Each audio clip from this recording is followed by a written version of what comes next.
आवाज बड़ा 40 गांव में चल पाए। छत्रपति शिवाजी महाराज की जीतेगा भाई जीतेगा, अरे जीतेगा भाई जीतेगा, कमल का फूल जीतेगा।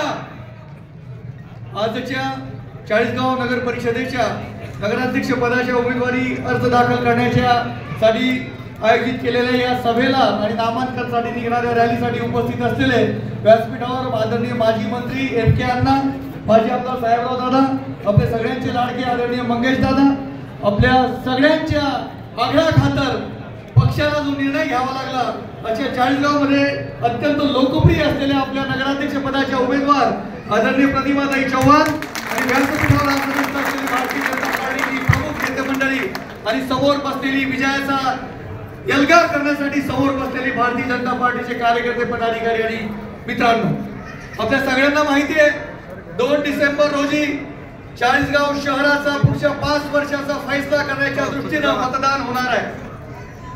मतदान 2 तारखेला होणार आहे, परंतु दादा मला 40गाव मध्ये दिसतंय 40गावच्या जनतेने ठरवलंय आम्हाला प्रतिभाताईंना नगराध्यक्ष बनवायचं।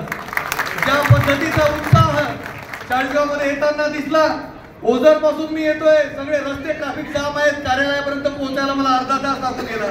ज्या पद्धतीचा उत्साह 40गावच्या रस्त्यांवर दिसतोय तो उत्साह जनसाक्ष देतोय की पक्षाने अत्यंत सार्थ निवड केली आहे। तुम्हाला सगळ्यांना मी एक जिल्ह्याचा अध्यक्ष म्हणून काही महत्त्वाच्या घडामोडी सांगू इच्छितो।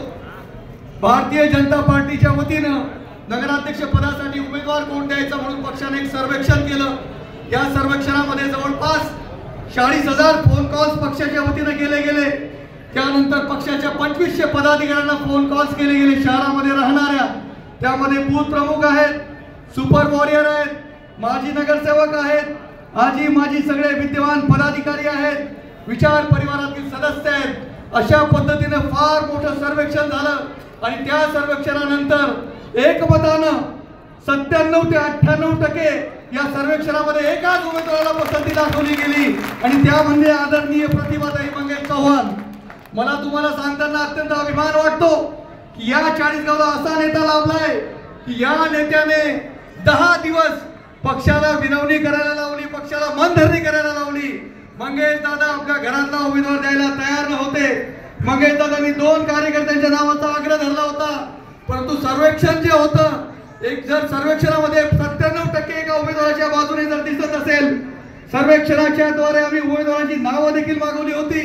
असं सगळं झाल्यानंतर आपले प्रदेशाचे अध्यक्ष रविदादा चव्हाण यांनी मंगेश दादांना फोन केला आणि त्यांना सांगितलं की असं चालणार नाही।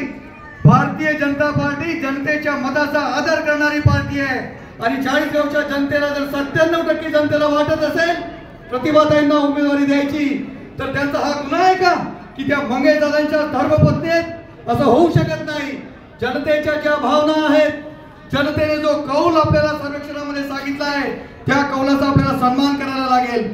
त्याच्यानंतर आपले राज्याचे लाडके मुख्यमंत्री आदरणीय देवेंद्रजी फडणवीस साहेब यांनी गिरीश भाऊंना फोन केला, मंगेश दादांना फोन केला की 40गावच्या भविष्याच्या दृष्टीने आपल्याला एकच उमेदवार त्या ठिकाणी जनतेच्या मनामध्ये आहे आणि तो उमेदवार म्हणजे आपल्या आदरणीय प्रतिभाताई मंगेश चव्हाण। मित्रांनो, मधल्या गोष्टी बाहेर सांगू नये असं पक्षाचं एक सिस्टीम आहे, प्रोटोकॉल आहे, परंतु 40गावच्या जनतेला सत्य कळलं पाहिजे। आदरणीय प्रतिभाताईंच्या उमेदवारीच्या मागे काय घटना घडल्या या सगळ्या घटना जिल्ह्याचा अध्यक्ष म्हणून तुमच्या समोर आणणं मी माझं कर्तव्य समजतो। आणि त्यानंतर इतकं सांगून पण मंगेश दादा म्हणायचे, साहेब जो उमेदवार असेल तो उमेदवार तुम्ही घोषित केला की त्याला निवडून आणायची जबाबदारी माझी, पण फक्त प्रतिभाताईला देऊ नका। इतका आग्रह मंगेश दादांनी धरला। त्यानंतर परवा आदरणीय गिरीश भाऊंनी त्यांना बोलवलं, अर्धा तास समजून सांगितलं की असं चालणार नाही, आपल्याला जनतेचा मताचा आदर करायला लागेल, आपल्याला पक्षाने घेतलेल्या निर्णयाचा आदर घ्यायला लागेल।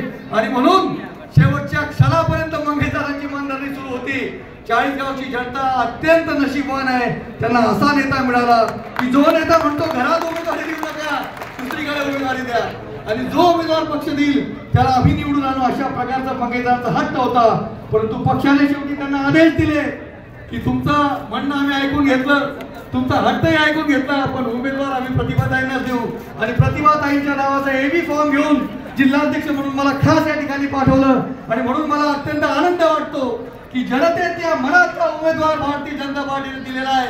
आपली सगळ्यांची जबाबदारी राहील की या पुढच्या काळामध्ये ज्या पद्धतीने सर्वेक्षणामध्ये आपण आपलं मत नोंदवलं, कोणत्याही भावनेच्या आहारी न जाता आपल्या सत्तेक विवेक बुद्धीला आपण शाबूत ठेवून पुढच्या 10 दिवसांमध्ये काम करायचं आहे आणि 2 तारखेच्या निवडणुकीमध्ये प्रतिभाताईंच्या नावासमोरील कमळ या चिन्हासमोरील बटन दाबून त्यांना प्रचंड मतांनी आपल्याला विजयी करायचं आहे। देशामध्ये आदरणीय नरेंद्रजी मोदी यांच्या नेतृत्वामध्ये विकसित भारताची यात्रा सुरू आहे। राज्यामध्ये देवेंद्रजी फडणवीस यांच्या नेतृत्वामध्ये एक विकसित महाराष्ट्राची यात्रा सुरू आहे। जिल्ह्यामध्ये एक विकसित जळगावच्या दृष्टीने गिरीश भाऊंच्या नेतृत्वात आपण काम करतोय आणि त्याचप्रमाणे चाळीसगाव शहरामध्ये चाळीसगाव मतदारसंघामध्ये आपले आमदार आदरणीय मंगेश दादांच्या नेतृत्वामध्ये एक विकास यात्रा चाळीसगावमध्ये सुरू आहे आणि त्या विकास यात्रेमध्ये सामील होण्यासाठी आपल्याला हे काम करायचं आहे। या ठिकाणी चाळीसगाव तालुक्यातील ग्रामीण भागातील सर्व पदाधिकाऱ्यांना मी विनंती करतो की आपल्या या निवडणुकीचे प्रभारी प्राध्यापक सुनील निकम सर आहेत, निकम सर जे आदेश देतील त्याप्रमाणे ग्रामीण भागातील सर्व पदाधिकाऱ्यांनी आपले सगळे नातेवाईक मंडळी असेल, आपल्या परिचयाची मंडळी असेल, आपले आप्तेष्ट असेल, व्यवसाय बंधू असेल, या सगळ्यांना आपण संपर्क साधायचा आहे। कोणत्याही निमंत्रणाची आपण वाट बघू नका, परंतु चाळीसगाव तालुक्यातील सर्व ग्रामीण भागातील पदाधिकाऱ्यांना मी सांगतो की आदरणीय सुनील निकम सर जे आपल्या नगरपालिका इलेक्शनचे प्रभारी आहेत, त्यांच्या आदेशाप्रमाणे या प्रचार मोहिमेमध्ये प्रत्येक रस्त्यावर कमलला गमछावला दिखायला पाहिजे असं वातावरण पुढच्या 10 दिवसामध्ये आपल्याला करायचं आहे। आकाशामध्ये जेव्हा एखाद्या पक्ष्यांचा थवा उडतो त्या थव्याकडे काही GPS नसतं रस्ता दाखवायला, त्या थव्यामध्ये सगळ्यात पुढे तुम्ही बघत असाल एक पक्षी उडत असतो आणि सगळ्यात पुढे जो त्यांचा नेता असतो त्या नेत्यावर या सगळ्या थव्याचा हजारो पक्ष्यांचा विश्वास असतो आणि त्याच्या मागे हा थवा आकाशामध्ये फिरत असतो। मित्रांनो, त्याचप्रमाणे भारतीय जनता पार्टीचे आपल्या सगळ्यांचे नेते नरेंद्रजी मोदी हे नेतृत्व करतायत आणि भारतामध्ये सर्व राजकीय क्षेत्रामध्ये जो कार्यकर्त्यांचा थवा आहे त्या नेत्याच्या मागे फिरतोय आणि आकाशामध्ये एक भ्रमण करतोय।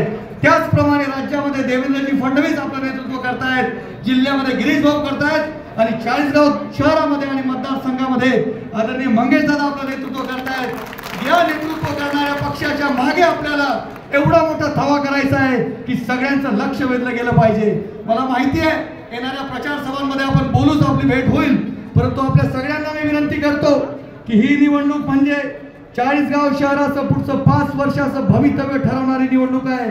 याचा निर्णय अत्यंत सत्सद विवेक बुद्धी शाबूत ठेवून आपल्याला करायचा आहे। या शहरामध्ये 5 वर्षापूर्वी रस्त्यांची अवस्था काय होती हे आठवा, या शहरामध्ये चौक कसे दिसायचे ते आठवा, या शहरामध्ये पाणी पुरवठ्याची व्यवस्था कशी होती ते आठवा, अरे या शहरामध्ये नदीला जोडणारे 2 तीर जोडणाऱ्या पुलांची अवस्था काय होती ते आठवा। एकंदरीतरित्या कराच्या बदल्यामध्ये कोणतीही मूलभूत सुविधा देण्यामध्ये नगरपालिका या ठिकाणी बऱ्याच प्रमाणात अयशस्वी ठरली होती। गेल्या 4-5 वर्षामध्ये जेव्हापासून आदरणीय मंगेश दादांनी सूत्र या मतदारसंघाची घेतली, या गावातल्या रस्त्यांचं चित्र पालटलंय, या गावांच्या चौकांचं चित्र पालटलंय।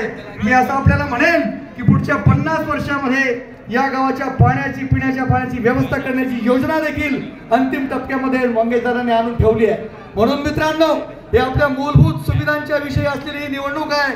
मूलभूत सुविधा ज्या आहेत त्या आपल्याला नक्की समाधानकारक मिळतीलच, परंतु त्याच सोबत चाळीसगावचा गौरव वाढवणारा, चाळीसगावचे नाव लौकिक वाढवणारे अनेक प्रकल्प या शहरामध्ये आहेत। या शहरामध्ये सामाजिक अभिसरणाच्या दृष्टीने या शहरातला दलित समाज असेल, या शहरामध्ये अल्पसंख्याक समाज असेल, माळी समाज असेल, मराठा समाज असेल, गवळी समाज असेल, तेली समाज असेल, प्रत्येक समाजाला सोबत घेऊन चालण्याचं काम आदरणीय मंगेश दादांनी मागच्या 5 वर्षामध्ये केलंय आणि म्हणून प्रत्येक समाज प्रत्येक वर्ग हा त्यांच्या विकास यात्रेला भुललेला आहे। तो कोणत्या जातीपातीच्या नावाने त्यांच्या मागे उभा नाही आहे, तो त्यांच्या विकासाच्या अजेंड्यावर त्यांच्या मागे उभा आहे। मी आपल्या सगळ्यांना विनंती करेल की पुढच्या 10-15 दिवसामध्ये जीवाचं रान करून आपल्याला फक्त जिंकायचं नाही आहे, तर आपल्याला विक्रमी मतांनी जिंकायचं आहे। या दृष्टीने प्रत्येक भारतीय जनता पार्टीच्या कार्यकर्त्यानं या ठिकाणी संकल्प घ्यायचा आहे आणि इथून जायचंय। धन्यवाद।